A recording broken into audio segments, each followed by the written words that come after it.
set has been blessed by a rabbi, so it's kosher. Kind of. Can't be too kosher because then it won't be as entertaining.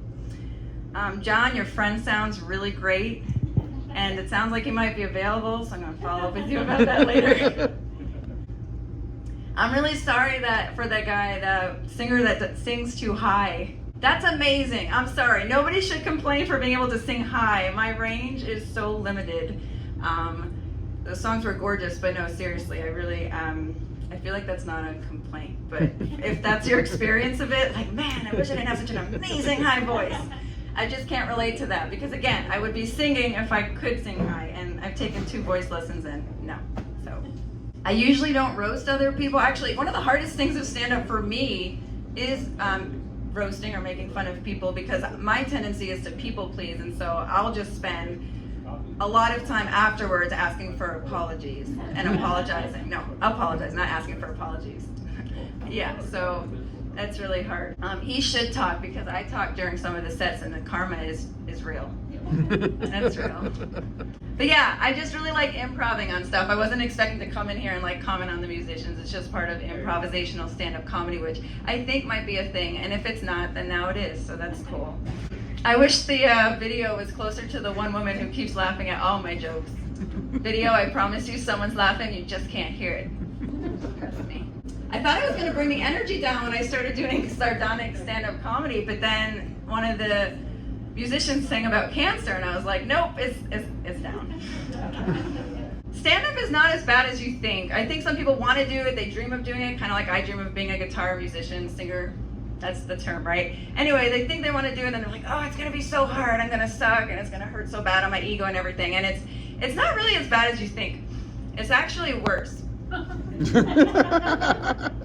There's a self-harm section in the assessment at the doctor's office, and when I go in there, I just put down stand-up comedy in that section. Yeah, I've had people tell me over the years that I've been doing it that I am so brave and courageous, and I'm like, no, I'm not. I have not a lot of filters and not a lot of boundaries, and I don't care if I feel sucky, and that's how I get up here. So I take their compliment. I'm like, that's not it.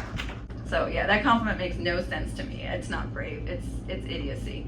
But I will say that I've been doing pretty well in the past year because I've been more devoted to doing it consistently. And that's just a humble brag. That's not a joke, but I'm just gonna sneak it right in there, especially because I got 10 minutes, y'all. I have never had 10 minutes before.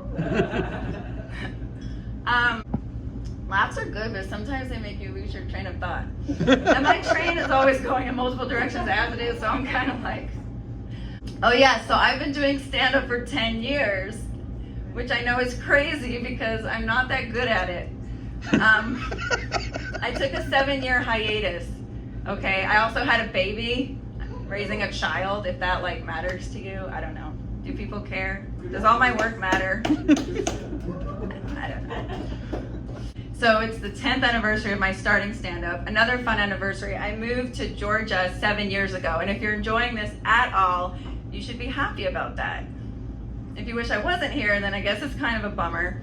But I moved 7 years ago from New York, and I moved for warmer weather and cheaper homes and to get away from my mom. And then a little while in, I realized I also had to get away from my husband. So I didn't expect to be raising my daughter on my own so far away from my family in New York, but I still prefer to living in New York. I don't really know what that says about New York, but I do know. I'm just saying it like that as a euphemism to not be extra mean to New York. But I think that whoever wrote the I Love New York emblem, that somebody was probably standing with a gun pointing at their head. So my daughter, she's 6.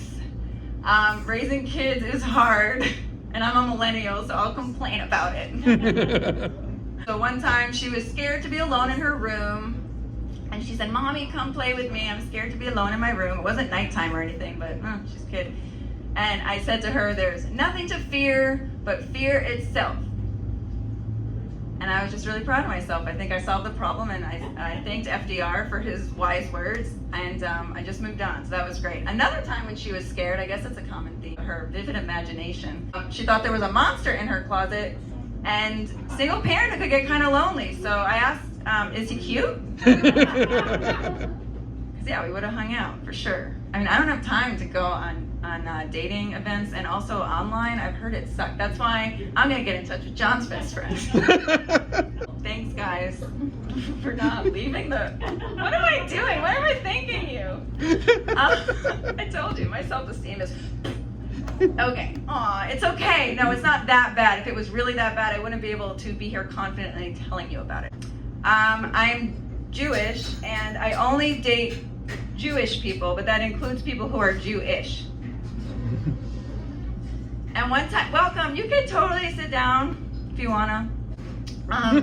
One time I was dating somebody and I thought they were a closeted anti-Semite, but it turned out they were not closeted about it.